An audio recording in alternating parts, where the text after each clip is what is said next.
The Morning Drive podcast from Double T 97.3 is presented by Cantex Roofing and Construction. I'm Mike Hebert, owner of Cantex Roofing and Construction. Every day is game day, and we'll get it right when it comes to your roofing, construction, windows, and mirrors. Call Cantex Roofing and Construction today. Together, we are one serving you.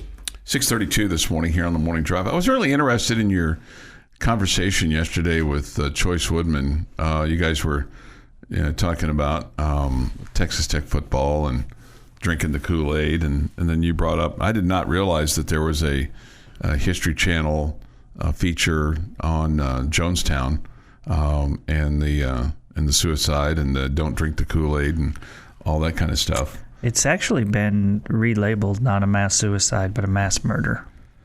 Okay, yeah. It's and there were clearly some suicides, absolutely, but there were also clearly some that were murdered as well. People that were I think you said stabbed in the back with the syringe, and then there were some that were cyanide shot. in it. And, yep. Mm-hmm. Some that were shot, and there was a congressman that was killed who was trying to down there and investigate.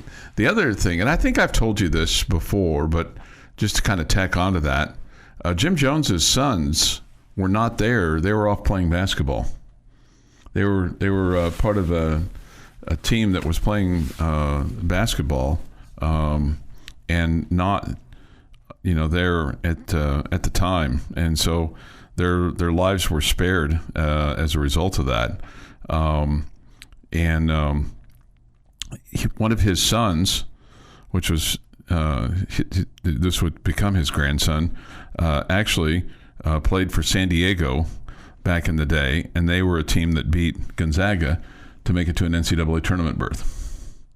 Okay. So, were it not for the game of basketball, that young man would not have survived, and obviously wouldn't have had a son that eventually would go off and play basketball at the collegiate level and then make it to the NCAA basketball tournament. So, but the basketball team survived that day. I remember it. It was I was in high school when that took place. I mean, it was crazy, kind of how the whole thing was going down. Obviously, I mean, obviously crazy, but it was really weird. I mean, this team was playing a basketball team from Guyana in Georgetown. So anyway, so I'm curious to see that. I'll have to check that out. You said it was really good. Yeah, it was. I mean, obviously dark and disturbing. Sure. And at the same time, incredibly educational, and it had me dialed in, to say the least. Yeah. I find this story curious, and on one hand, it sounds like he's getting fired. On the other end, you'd almost like, well, shouldn't he be celebrated for what he's done for USA basketball? But it looks like Steve Kerr is going to be out as the head coach of the USA men's basketball team. And the reports are that either Miami Heat coach Eric Spoelstra or LA Clipper head coach Tyronn Lue will replace him. Both were assistants under Kerr in Paris for the Olympics. Kerr has been with USA basketball since 2016. He was on Greg Popovich's staff when they won gold at the Tokyo Olympics, and became his successor in 2021. Some of this stems from how the roster was handled, and some of it stems from having tight games. It just seems, I mean, that they went 6-0, okay?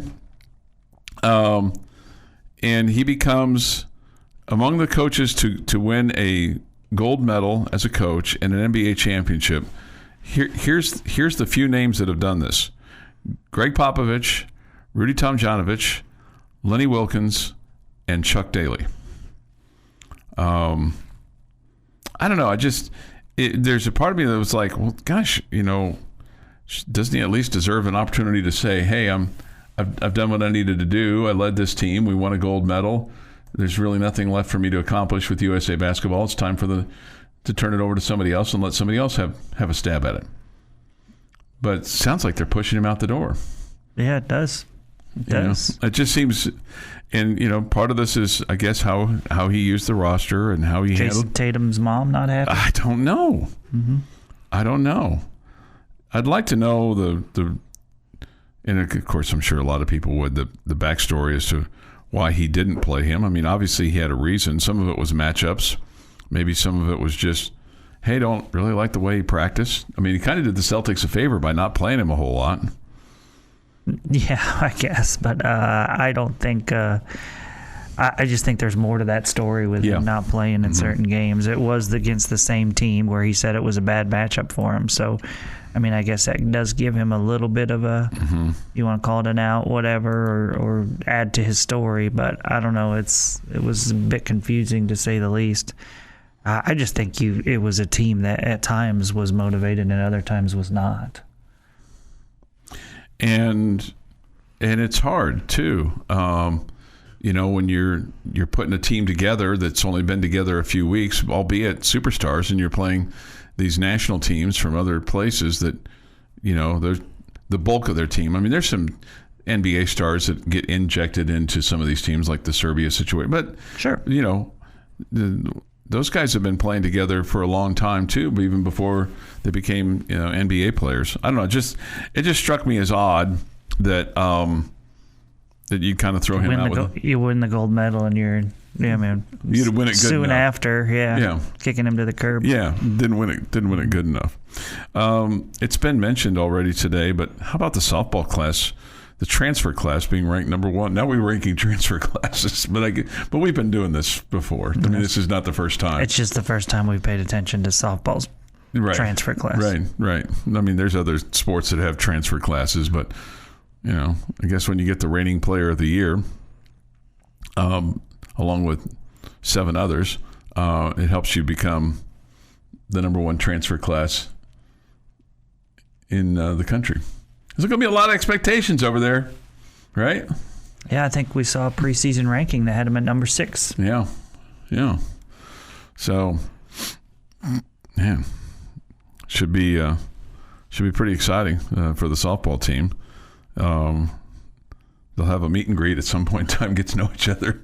Say, you play here and you play here and you play here. I mean, she's going to pitch. A big portion of them are coming from his old team. Sure. Coach's old team. So, it won't be too hard to get to know each other. Your daily dose of sports and fun. This is the Morning Drive Podcast from Double T 97.3, presented by Cantex Roofing and Construction. It is August the 20th, 2024. Here's Jeff McGuire with This Day in Sports History.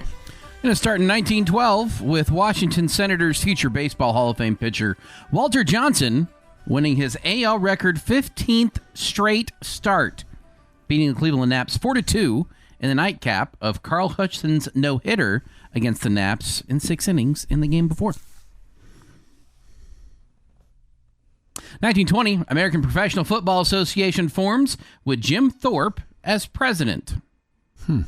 It would later be known as the National Football League.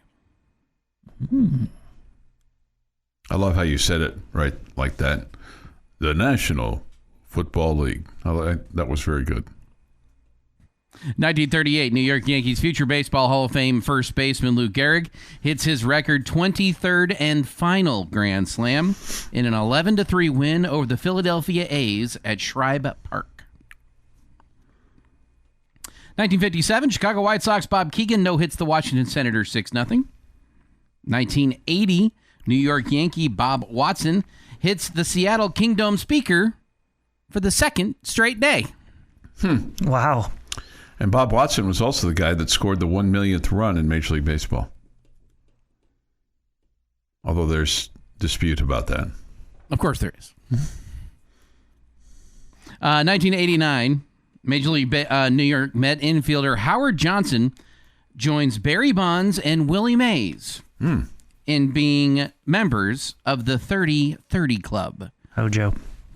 That's exactly what came to my mind as soon as he said Howard Johnson, 30-30 would have jumped out at me, too.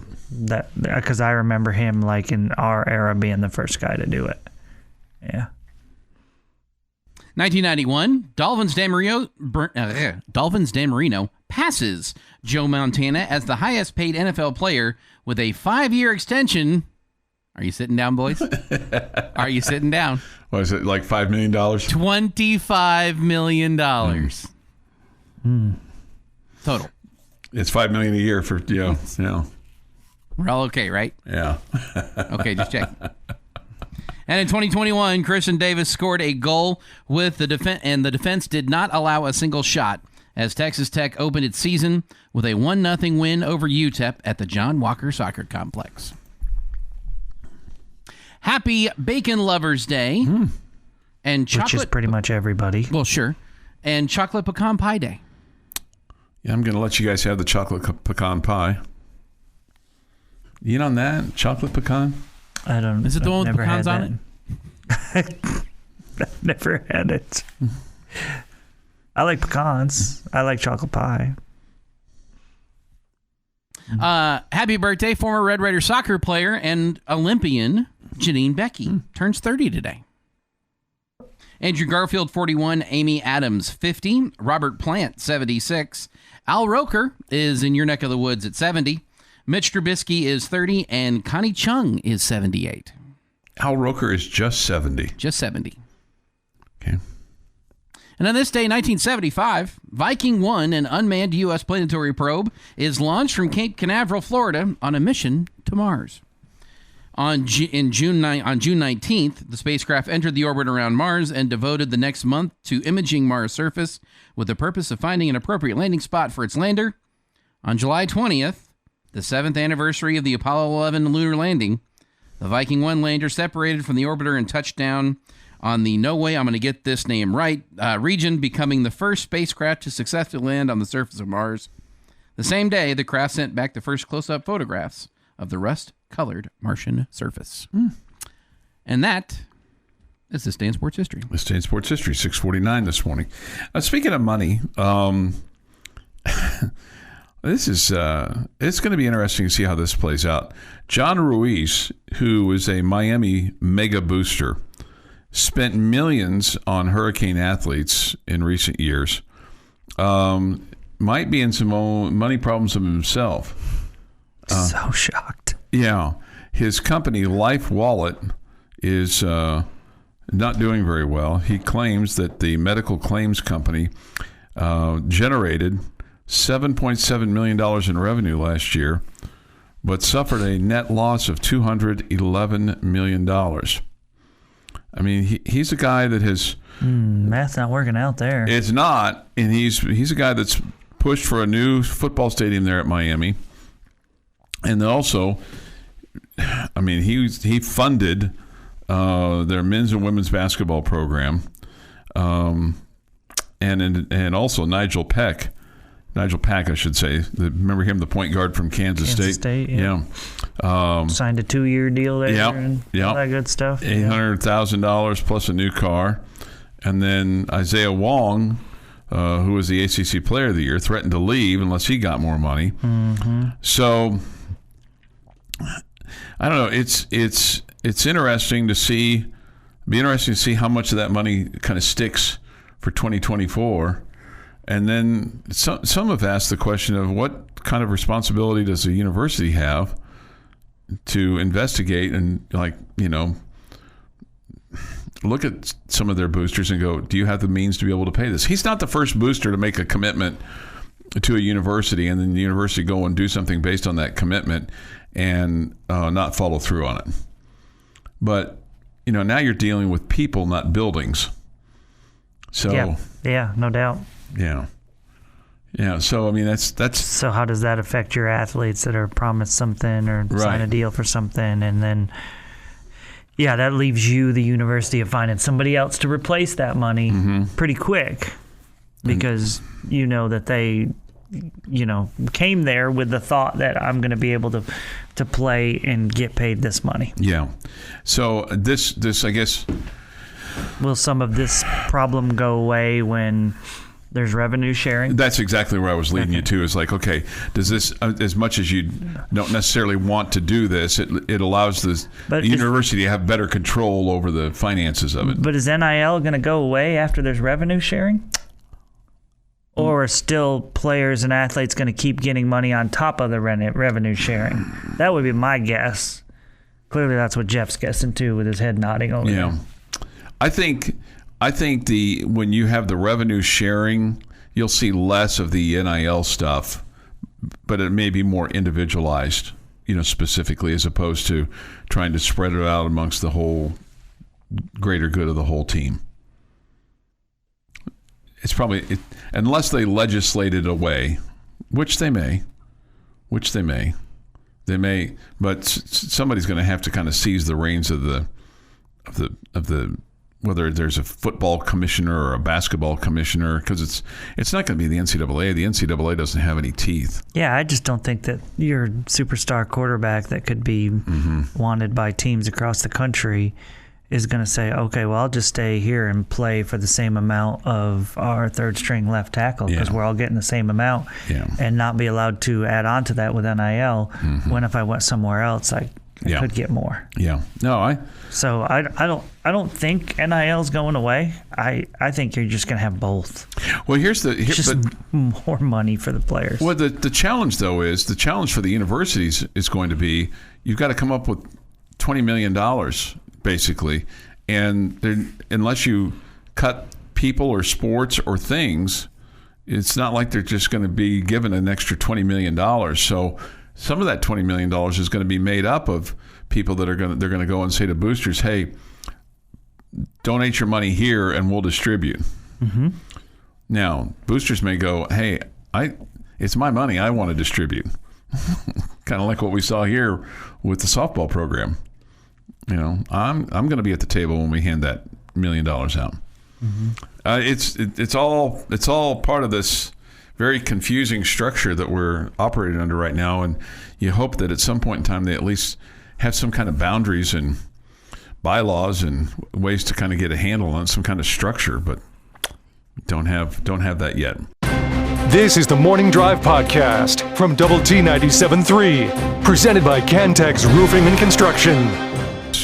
Coach McGuire is going to meet with the Fourth Estate today. If you have a question idea or something that you're curious about that, is not going to give us the normal kind of deal, maybe that we're missing something, or something that you're just really curious about, hit me up on the Yates Flooring Center chat line, and I'll see if I can work that in tonight if I find it deemable. Okay? Well, I mean, if I'm going to ask the question, I've got to find it. I can't just ask. I mean, I come up with stupid questions on my own, okay? I mean, I don't need any help, right? Oh, same for all of us. Yeah, but you're always looking for something a little bit different. I always find it interesting because I can always see it doesn't take very long to see what everybody's agenda is and I'm sure he's a smart guy. I mean, he makes $3 million a year, so he understands what's going on because certain people will ask certain questions based on what the angle that they're going forward with the story that they're going to write, which is, I mean, that's their prerogative, right? Sometimes we get lost in the weeds a little bit in terms of the backups and the back up to the backups and the 3 deep or the 4 deep or whatever. It's just sometimes we get in the weeds a little bit. So sometimes we need a little extra help just to see the true writing on the wall. Hey, Captain Obvious over here, let's ask about the kickers, right? Like you said, hey, do we have a kicker? Do you have an established kicker? Do you have one that you're going to trot out there? Yeah, I don't care who it is. I just want to know, are they better? Are they doing better? Yeah, are we doing better? Yeah, are we better? Yeah. Because, your kicking coach, wanted to jump off the new south end zone a week ago. So, are we better? Yeah, right. Yeah. He's pulling the media to ask if we can kick. Yeah. Well, that was Kenny Perry. That's not not the head coach. Yeah, right. Well, he's coach. The guy who's working the most closely with him. So, right. ask him. Mm-hmm. Yeah. Okay. Are we getting better? Are we getting better? Do we feel better about our kicking situation? Do we feel better about our kicking situation? Yeah, I am not parents of either one of them, so I don't have a favorite or whatever. I don't like one's number better than the other, so I just want to know that one of them's good. You know, you kind of symbolize the Cowboys deep snapper. I don't know if you saw this or not, but the Cowboys deep snapper, apparently his mom works with him on his technique. That's cool. And there's video of him being coached up by his mom, and he's now the Cowboys deep snapper. But even now, as the Cowboys deep snapper, he's still getting some tips. So that coaching never ends, Jamie. No. So like if your daughter ends up in the WNBA, okay, and she needs some help with her free throws or her 3-point shooting. Yeah, I don't think that's the clientele she's really dying to hang out with. Well, but I mean, if all of a sudden she grew 6 inches and her shot continued to fall for her, and she had an opportunity to play professional basketball, you'd embrace that. Probably. Yeah, you'd embrace that. You'd that's what she wanted. Sure, if that's what she wanted. Yeah, it's not that you're going to force that on her. Okay. Yeah. And yes, my kids know that the coaching never ends. Right. Yeah. Right. Yeah. Right. And I've already claimed the grandchildren. I get to coach them too. Okay. Yeah. Okay. One is okay with it. The other is not. Coaching the grandchildren? Yes. Okay. Yeah. One is sticking up for her unborn child already. Somebody says, Chuck, that was the center. Yeah, that was the center. But he was, yeah, you're right. That was the center. I'm sorry. It wasn't the deep snapper, but it was the center. But anyway, the bottom line is the mom was coaching him. All right. So I don't know if I have quite enough time to get all this in, but we'll give it a stab. So yet another person out there has made predictions for Texas Tech, and in terms of nobody seems to like us analyzing kind of what the situation is, in terms of wins and losses.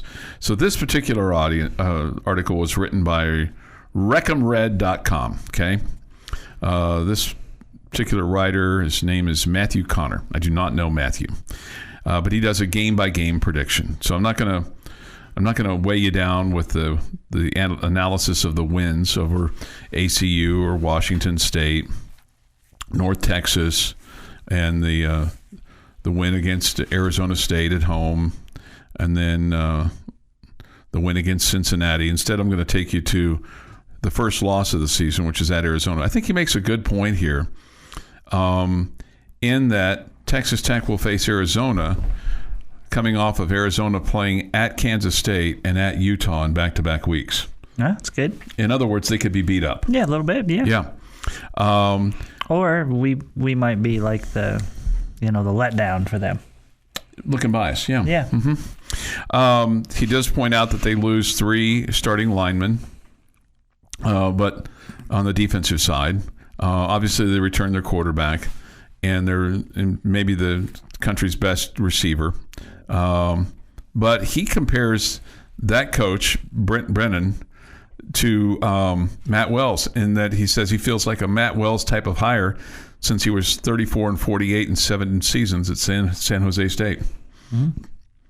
Okay, that's a good point. Just a lot of question marks there. A lot of question marks there. Mm-hmm. He has Tech winning over Baylor. He has Tech losing at TCU. Okay. As do I.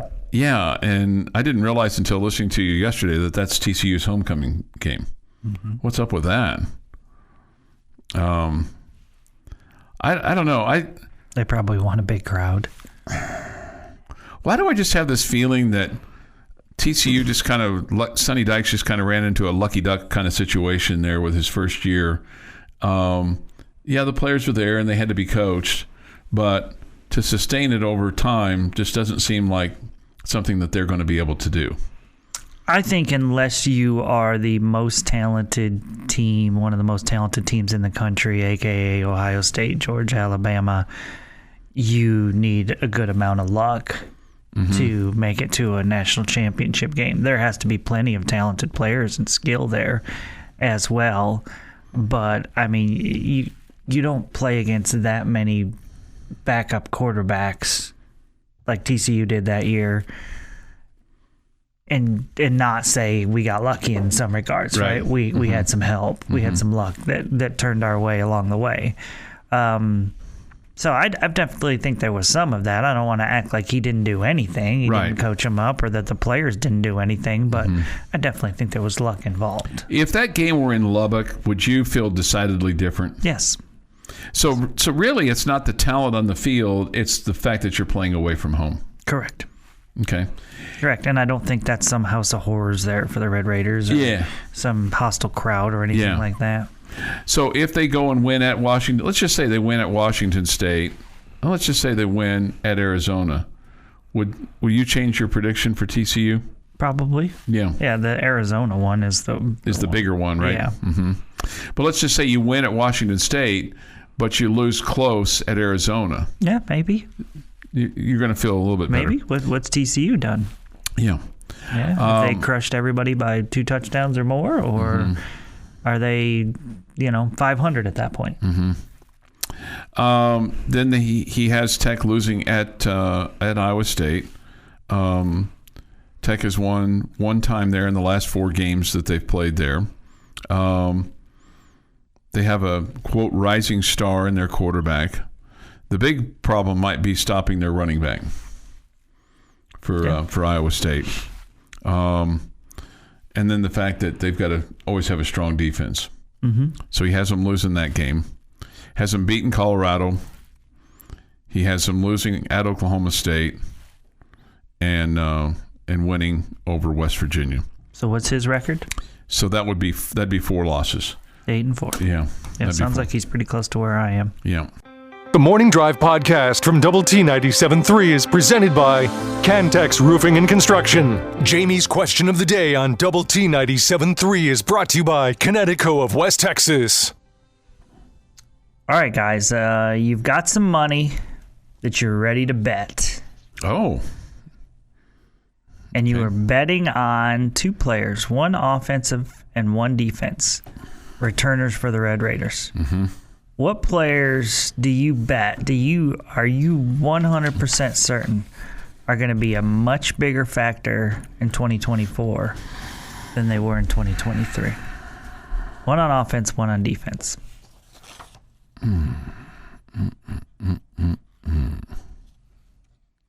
What? We're just betting that they're going to be better. Okay. We're betting that they're going to have a much bigger impact. Okay. Wow. I think the offensive one, we need to take somebody off the board, being Baron Morton, because he's the obvious answer for it. I don't think you have to take him off the board. I mean, he played most of the season. Right, but hurt for most of the season. Missed some games because he was hurt. Now named the starter. It would be shocking if he didn't have more of an impact on the upcoming season. For the that's isn't that the nature of the question? Right, but that's like, yeah, but I just think that I don't think his numbers are going to double. Like I look at other guys that I think are going to have a more. I mean, their numbers, their output from last year compared to this year, it's going to be way more. I think Barron's numbers are going to be better. Yes, I completely agree with you, Jeff. I just don't think he's the most. Mm-hmm. Yeah, if you want to take somebody off the board, take Taj Brooks off the board. I don't take him off the board. Again, if you think he's going to double his numbers or be way better, then... Do you have somebody in mind, Jeff? Well, Baron Morton for the offensive side. If we're not taking him off the board, that is who I am taking. Okay. And part of that is assuming that we can keep him healthy, and assuming that while yes, you're going to be very much still a run-focused offense with Taj Brooks and going for the record, which is a statement that they keep making, that he's going to be limited in that way, but you have to assume that he's also put the reps in this offseason knowing he's being the number 1 quarterback and knowing that it relies on him. And, we hear all of the conversation regarding that more focused and more work with these wide receivers to have a better year in the passing game.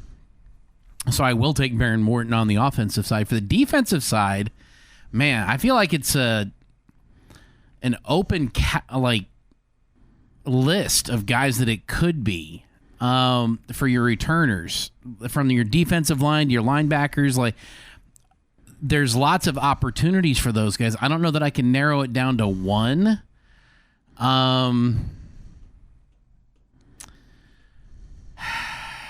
That's the hard one for me, is the defensive side. Like, there's a lot of guys I'm expecting stuff from, but I don't know that just one jumps out that can double their numbers, that wouldn't just be from because, like, the defensive backs, they're no longer sitting behind a bunch of guys that they were sitting behind that were getting the snaps, if that makes sense. Like, it's not somebody that had a good year last year that's going to jump up like I think Barron will. All right, somebody off the text line stole my offensive guy, but because it was in my mind as I was scrolling through the roster, I decided I was going to pick a receiver, and I'm going to take Coy Aiken. Okay.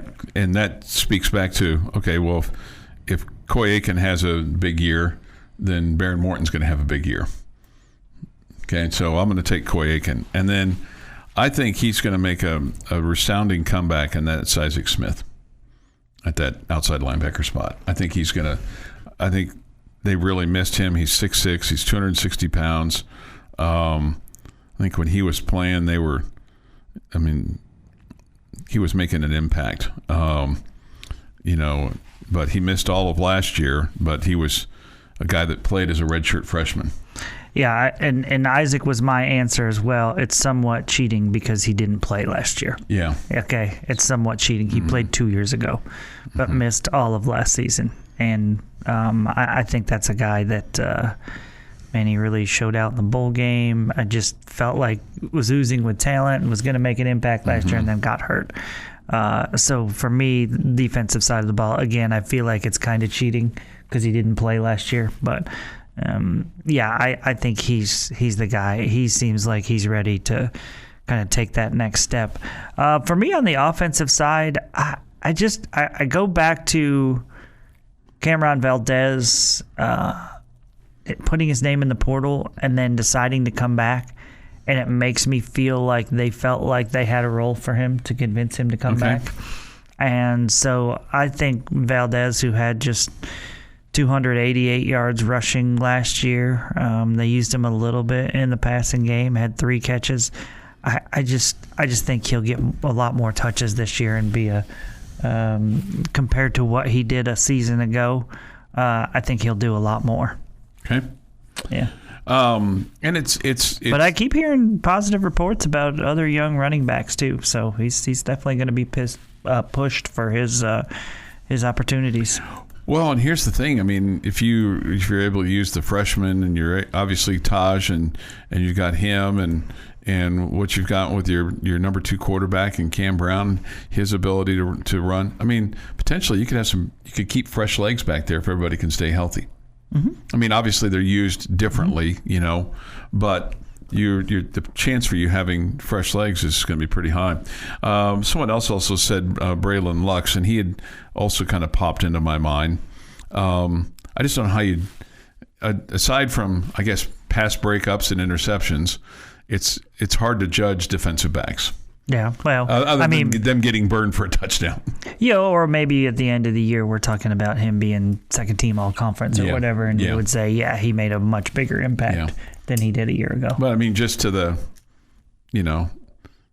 untrained eye, of course, we all think that we're trained, like, what's he doing out there, But, for the most part. What are we doing? Why can't we cover anybody? Well, because there's probably 15 other things that should have happened in front of him that he's going to get blamed for. So, good question. If Barron is going to be as good as everyone thought going into last year, his numbers are going to need to double if he's healthy. 3,000 yards and 30 touchdowns minimum. South Texas Ambassador Preston offers this, and he also was kind of a guy that went through my mind. Dre McCray has some talent. Think he was underutilized last year. Yeah, I've thought that about that Dre would have a bigger impact this year. He definitely is going to in the return game. It's just, man, your wide receiver room is pretty deep, right? And so just a matter of where does Dre fit in there, and is he able to get a bunch of touches? Well, and that's kind of what we thought last year, that receiving room was deep and talented and all those kinds of things, and didn't necessarily pan out. It was deep, and apparently they all stepped in the hole and just I've never seen them again. Sinkhole. Maybe they went for a dip in that lake at the Double T and just decided that they enjoyed the water there at the 50-yard line more so than getting out and playing. I wonder if when they dug the SBC up over there that they found those guys down there in that deep hole known as the wide receiver room. This is the Morning Drive Podcast from Double T 97.3, presented by Cantex Roofing and Construction. Morning with Jamie Lent and Jeff McGuire. I'm Chuck Heinz. Great to have you with us today. An hour from now, you'll be entertained by the End of the Bench Boys. That'll be on 100.7 The Score, or you can keep it here and listen to Dan Patrick and the Dan Patrick Show. High noon, it's the bottom line, and then this afternoon, it's Tech Talk with Clint Scott and Dr. Mike Gustafson. All right, couple things here from the Yates Flooring Center chat line. Bullfighter reports in Jacob deGrom is supposed to pitch Thursday for Frisco. Yep, in a rehab start. It's good. Okay. I would rather play 6 home games and a neutral site game against a Power 4 opponent over the 7th home game against the Sisters of the Poor. Do you have an opinion on that? I agree with that wholeheartedly. Okay.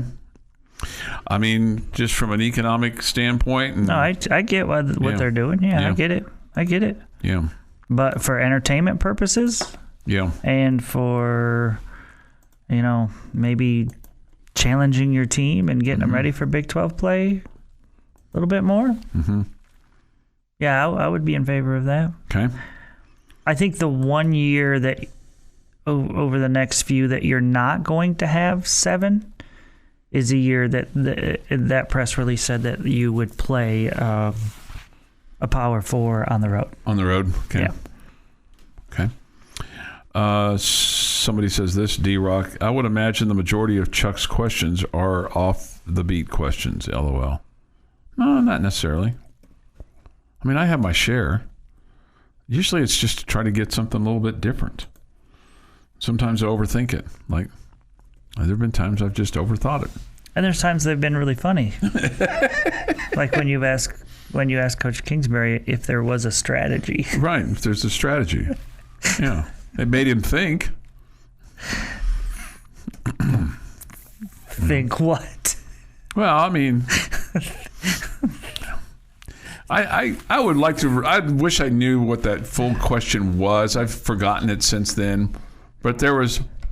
It was something to do with which kicker he was choosing. Yes. Is there a strategy?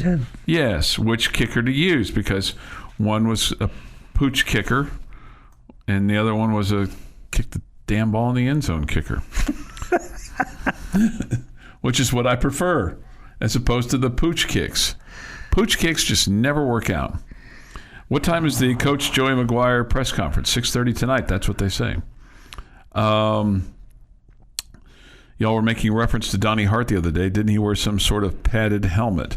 It's something kind of. I recall something along those lines, but it wouldn't be anywhere near the type of helmet that they have today. Those things are much more structurally intricate. They're better. They're better today than they were when Donnie Hart was playing. Intricate. They're more intricate. Yeah, that's a word. Yeah, they're more mechanically designed for absorption, stuff like that. Did Donnie Hart wear a big helmet too? It just seems to me that he had a problem. It seems to me, now I could be completely wrong. We know he bounced on his head that one time, right? Yeah. Or are we thinking of, because similar build, similar look, are we thinking of Don Beebe? Oh, well, Don Beebe. And not Donnie Hart, because Don Beebe definitely wore the oversized helmet for the Bills. And somebody points out Wes Welker wore the Martian helmet in Denver. Yeah, he did. That's right. Yeah. Mm-hmm. Yeah. Yeah, I'm looking at pictures of Donnie Hart, and I can't see one. Okay. Where he's wearing the bigger helmet. Okay. But in my mind, I feel like I remember that too. But am I just remembering Don Beebe? Yeah. I don't know. I remember the Don Beebe.